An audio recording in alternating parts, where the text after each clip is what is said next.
kampo ni Christine Reyes na madidismiss ang reklamong isinampa ng ate niyang si Aramina. Samantala, bumuwelta naman si Rufa Gutierrez sa libel complaint ni Amalia Fuentes laban sa kanya. May report si Aubrey Carampel. Nagkita sa Quezon City Prosecutor's Office pero hindi nagpansinan sina Rufa Gutierrez at Amalia Fuentes kaninang umaga. Nagsumite ng kanyang counter affidavit si Rufa kaugnay ng libel complaint ni Amalia laban sa kanya. Sa kanyang counter affidavit, sinagot ni Rufa ang mga aligasyon sa kanya ni Amalia at sinabing walang basihan ng libel complaint. Giit ni Rufa, hindi raw nabanggit ang pangalan ni Amalia sa mga umano'y binitiwan niyang libelous statements. Tumangging magbigay ng pahayag si Rufa. Si Amalia naman pinangahawakan daw ang nailathalang statements ni Rufa sa pahayagang Abante Tonight, kung saan ay pinangalanan daw siya. Kasama rin sa kanyang libel complaint ang writer at pamunuan ng Abante Tonight. Kasi ang claim lang ni Rufa na hindi naman daw ako yung tinutweet niya. It's easy. Akala niya hindi niya ako binabanggit, so she's already out of the reach of the law. Alam mo, although everybody knows she's referring to me. Nakatakdang magsumite ng kanyang reply si Amalia sa July 3. Ngayong hapon, nagsumite rin ang kanyang rejoinder affidavit si Christine Reyes sa Quezon City Prosecutor's Office para sagutin ang libel at grave coercion complaint na inihain naman ng kanyang kapatid na si Aramina. Sinabi ni Christine sa kanyang affidavit, premature ang kaso at ginamit niyang dahilan ang Article 151 ng Family Code, kung saan nakasaad na hindi maaaring kasuhan ang kapwa miyembro ng pamilya hanggat hindi pa naggagawa ng magkabilang kampo ang lahat para magkasundo.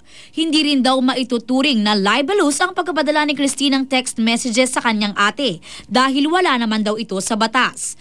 Personal daw ang text message at hindi for public view. Walang earnest efforts between sa magkapatid na magkaayos. So dismissible yung case pag ganon.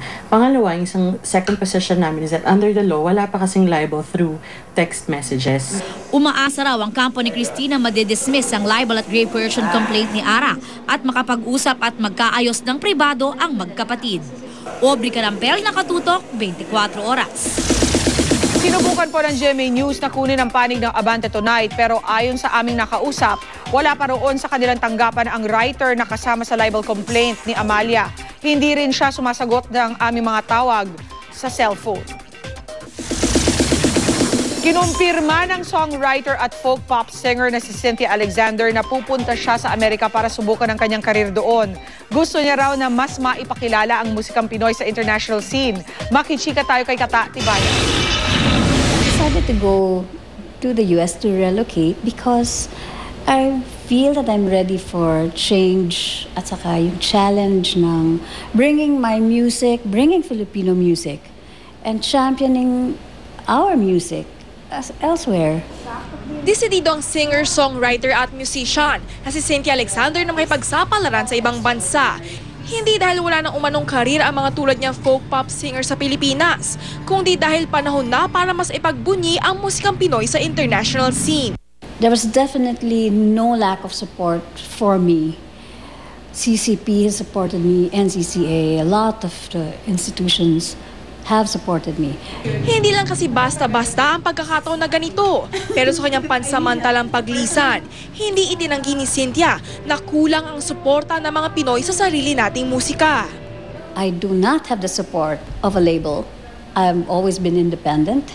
I do not have the support of radio because perhaps ang radio stations natin, hindi yun yung music format nila. Ang Pinoy music ay napakayaman. The only thing here is like a plant or like a seed.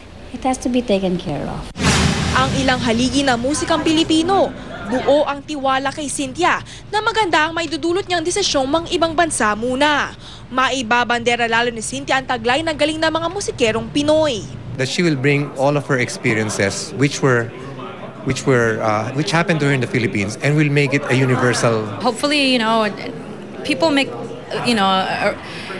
it big over there or able to find fortune abroad, whether it's in the UK, in the United States, Australia, and Canada.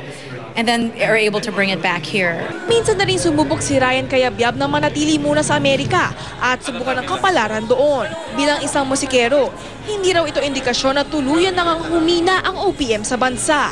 All musicians go through the process of trying to look for new places to express themselves.